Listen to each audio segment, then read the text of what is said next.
Here's the one thing I wish I could make every Hawaii planner understand before they book anything.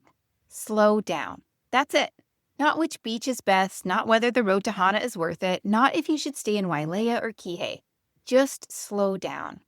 Because I've done hundreds of consultations at this point, and the number one thing that separates amazing Hawaii trips from disappointing ones has nothing to do with which island you pick or how much you spend. It's whether you tried to do too much. So if you've already planned your trip and you're listening to this thinking your itinerary is fine, I need you to keep listening because there's a really good chance it's not fine.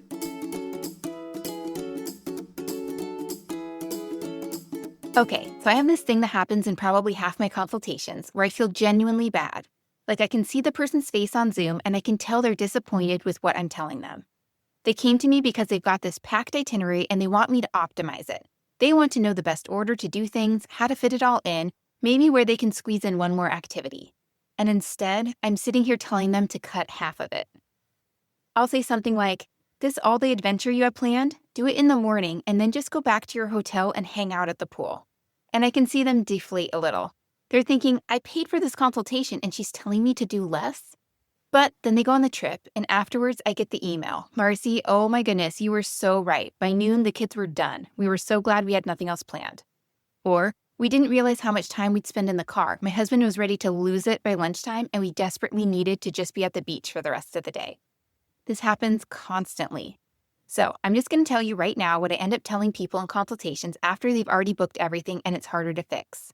Slow down your itinerary. Not a little, like really actually slow it down.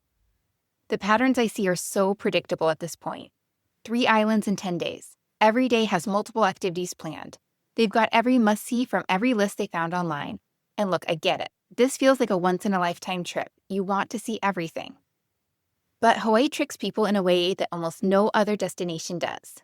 You look at a map of Oahu and you think, it's a small island. How long can it take to get anywhere? The answer is longer than you think, like a lot longer. Traffic in Hawaii is awful, and I'm not just saying that as some general warning. I literally just relearned this lesson on my last Oahu trip. I built myself a packed schedule because I was trying to get as much content as possible for this podcast. I knew I was doing exactly what I never tell a client to do. And even after going to Oahu probably a dozen times, I still underestimated how long everything took. At the end of a long day, I was trying to park at the hotel parking garage in Waikiki. It took so long that we almost missed our dinner reservation. Like I was sitting in the garage line just thinking, I know better than this. I've told people about this exact situation. I forgot anyway. If I'm messing this up after all these trips, you're definitely going to mess it up on your first visit. So when you're looking at your day and you've got a morning hike, then lunch, then a different beach in the afternoon, then driving somewhere for sunset, that's not happening. You're not accounting for getting everyone ready with all the beach stuff. You're not accounting for parking. You're not accounting for traffic that turns a 30-minute drive into an hour. You're not accounting for the fact that after that hike, your kids are going to be tired and whiny, and the last thing they want is to get back in the car. The families who love their Hawaii trips plan one thing per day. That's it.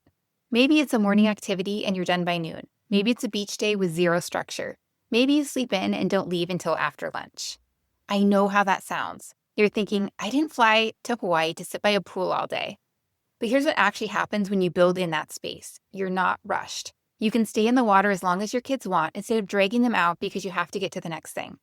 You eat lunch like normal people instead of shoving snacks at everyone in the car. Your teenager isn't complaining every 5 minutes about being tired. You're not fighting with your spouse about being late. And that thing that you did that day, you actually enjoyed it. You weren't speed walking through a hike to stay on schedule. You stopped at the viewpoint. You let your kids climb on the rocks. You took pictures that weren't just proof that you were there.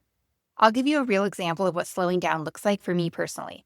When I'm on Oahu, I want shave ice from Island Vintage. I get in line knowing it's going to be a 20-minute wait. I'm not stressed about it. I'm not checking my phone, calculating whether we're going to make our next thing. I'm just standing in line. That's part of the experience, but that only works if I don't have somewhere else to be. Same with Diamond Head. I don't hike Diamond Head after 9 a.m. or before 5 p.m. because I'll be a hot, sweaty mess in the direct sunlight. That's not just me being dramatic. That's knowing how the sun hits that trail.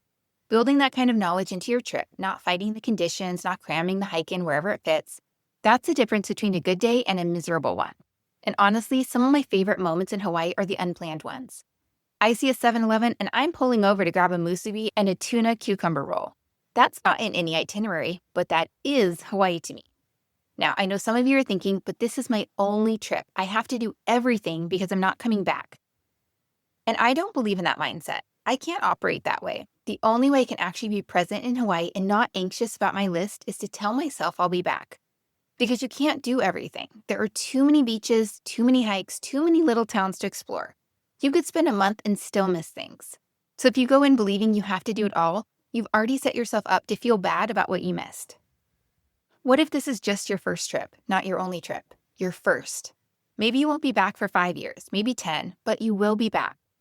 When you give yourself permission to not see everything, you can actually be present for what you are seeing. This completely changes how you plan and where you spend your energy before the trip. I see people lose hours researching whether Road to Hana is worth it, whether a luau is worth it, whether they picked the right island. And those are all real questions we're thinking through. I've got whole episodes on all of them. Episode 31 on Road to Hana, episode 6 on luaus, and if you're still deciding which island to visit, go back to episode 3.